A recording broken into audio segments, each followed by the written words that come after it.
U.S. political analyst Eric Ham, who is joining me now. Eric, good to see you on this Tuesday. What does this mean? What's the significance of this?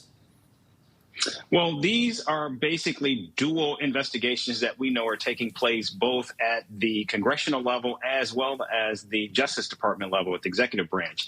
And we're seeing that right now, these ongoing scandals and, of course, the pushback by not only the MAGA base, but also now rank and file Republicans is reaching a fevered pitch. In fact, we know now lawmakers are on their August recess. So they're home in their respective districts where they're now taking that valuable time meeting with their constituents at town halls. And we saw one lawmaker, Congressman Mike Flood in Nebraska, who held a town hall recently, and it was extremely raucous. Now, this was a district that was won by President Donald Trump by 12 points. And there was a lot of pushback. And of course, one of the issues where you saw members of the community pushing back on the lawmaker was on this issue of these Epstein files. And so clearly we have seen the president try desperately to turn the page on Jeffrey Epstein, but unable to do so. And now we're seeing from many of these districts, these Trump-won districts by even double digits, where you have now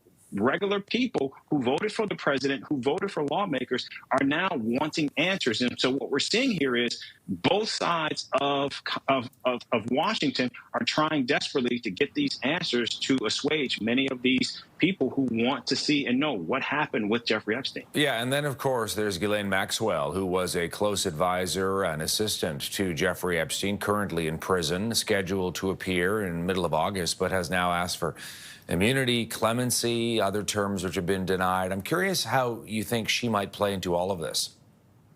That's a really good question. We know that she has already been tried and convicted in this case for 20 years. But now the fact that she has been moved to a minimum security prison, basically a club fed in Texas. And in addition to that, now we're seeing and hearing from the president himself saying that he has every right to pardon her or provide clemency. Now, we know that she has sought immunity for her testimony if, in fact, she was to provide testimony to Congress. But yet what we continue to hear from Republican lawmakers is they are unwilling to do so.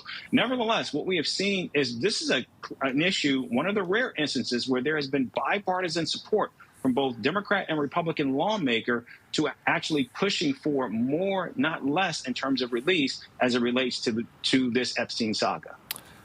Joining us with the very latest, Eric Ham. Eric, always good to see you, and I appreciate you taking the time. We'll check in again. All right, thanks.